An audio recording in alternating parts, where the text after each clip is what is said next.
But what I do want to do is, in your mind, I want you to kind of take a step back and think about what's going on during the beginning of sorrows. Because I don't know, and I personally, honestly, I probably haven't really done this a whole lot in my life when I've read the Bible, just stopped to really think about what's going to happen during this time period.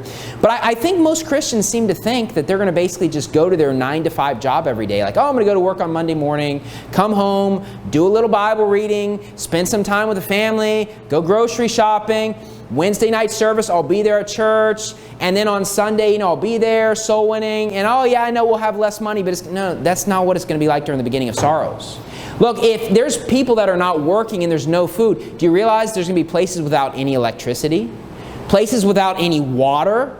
Places without any food? Everything's going to be chaos, my friend. You're not going to be going to your normal job probably every day. Very few people are going to be doing that, okay? It's going to be mass chaos. And look, what we're experiencing now is honestly a very small taste of what it could be during the end times. Multiply this times 100, and let me tell you something. You're probably not going to work. And so look, you're probably not making any money, and you're not going to be able to buy food.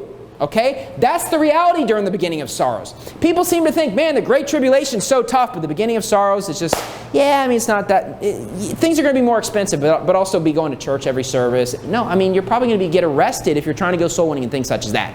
It's going to be chaos like it is in other parts of the world where you're trying to serve God. That is what it's going to be like during the beginning of sorrows. The beginning of sorrows is already going to be a lot of persecution towards believers. It's already going to be chaos. There's going to be mass famines and pestilences, lockdowns. It's going to be a madhouse. And let me tell you something, it will be difficult to serve God during the beginning of sorrows.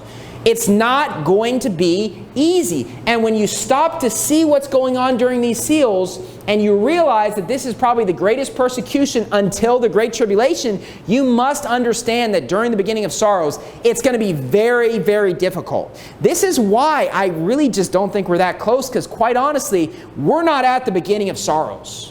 Okay, where there's no electricity in the country, no water, nobody has food, lockdowns, people dying left and right. We're not at that point unless things dramatically took a turn. Okay, go to Revelation chapter 12. You say, Brother Stuckey, prove to me that the beginning of sorrows is really going to be that difficult, because I'm not convinced. Well, I will prove it to you in Revelation chapter 12. Revelation chapter 12. I mean, everything's going to be tough. You might not have a home to go to anymore. You might not be able to get groceries. Your job you probably aren't going to have. Okay? Meeting for church service. I have no clue if we'll be able to have church service during the beginning of sorrows. I mean, honestly, we're probably not going to be able to. Who knows what it's going to be like? Who knows what the world's going to be like? Look, when countries are at war and there's massive pestilences, look, nobody's doing anything. Okay? They're not going to let anybody on the streets or anything. It's going to be mass chaos. It is going to be difficult to serve God in the beginning of sorrows. We're probably not going to have like these organized soul winning times. Why? We're not going to have the ability to do it. It's really hard to picture what's going to happen, but let me tell you something. The beginning of sorrows is going to be chaos. It's going to be madness. Okay? And I'll prove this to you in Revelation chapter 12. And I'll show you, this is not going to be a picnic, my friend. And I want you to remember, God promised you food and raiment. And that is a promise that I believe God's going to keep. Amen. During all time periods. He's going to give you clothing and He's going to give you food. But He did not promise you a house and a pillow at night to sleep on. He didn't promise that. And during the beginning of sorrows, I promise you, many believers, many unbelievers as well, many believers are not going to have a home to go to. Why? The world's going to be in chaos. People are going to be dead left and right. Things are going to be destroyed. Things aren't going to be getting fixed. I mean, if there's wars going on and a bomb goes off in a city, my goodness, man, there's going to be so much rubble and desolation, you might not be able to go to different places. You might be stuck and locked in. It's going to be difficult. You're probably not going to be able to spend a couple hours on the Facebook chat. Hey, how's it going? How's your morning going? Why? It's going to be chaos during the beginning of sorrows. And I'll prove that to you in Revelation 12. And look, I'll go in more detail when we get to Revelation chapter 12. So you're going to have to take my word for this, that what we're seeing here, what I'm going to describe in verse 6 and in verse 14 is the first 3.5 years, which is the beginning of sorrows, before the abomination of desolation. And this is the first 3.5 years. And notice what it says in verse 6. And the woman fled into the wilderness, okay? The Bible says the woman fled into the wilderness. Now, I believe this woman is representing Eve, and that's a really in-depth topic we'll get to when we go to Revelation chapter 12. But then through Eve, I believe this is referring to believers here, okay? And the woman is fleeing into the wilderness, and when you flee into the wilderness, it means you're running from something. You're fleeing from something, and the wilderness is not your home. Look, a lot of people are going to be fleeing into the wilderness. It's not going to be an easy time during the beginning of sorrows. And the woman fled into the wilderness, but notice what it says, where she hath a place prepared of God. We're going to be on the run for our lives. It's going to be difficult. And look, serving God is not that difficult right now. But I'll tell you what, throughout history and throughout various parts of the world, serving God and going soul winning is a very dangerous thing in a lot of parts of the world today. Try going soul winning in North Korea or a Muslim country. You know, you have a good chance of dying, right? There's a lot of countries, communist countries, where you can't just go freely and preach the gospel. And let me tell you something, I believe that persecution is going to come to pretty much all countries. It's going to be very difficult to try to serve God. And it says she's fleeing into the wilderness. It's going to be a very difficult time.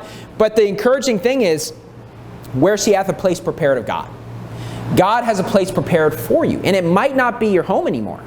You might not have that 2-bedroom home where you get to sleep at night, your kids are sleeping in one room, you and your wife are in the other room. But let me tell you something, God does have a place prepared for you, but you have to be willing to live a pretty simple life during the beginning of sorrows. You say, why? Because you might be washing in the river to try to clean off.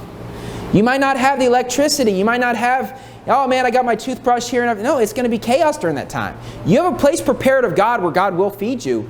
But let me tell you something. The beginning of sorrows is rough for believers. Yes, the Great Tribulation is a 75-day blitz. But look, you're not just preparing for a 75-day blitz. As we get closer to the 7-year time period, there's going to be real persecution that's going to come to Christians.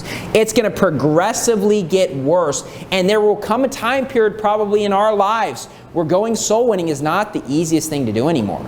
It's not the safest thing to do anymore. It's actually going to be very difficult. And for sure, if the beginning of sorrows does happen in our lives, which I personally do not think will end up happening, but if it does happen in our lives, it's going to be very difficult to serve God. It's going to be chaos.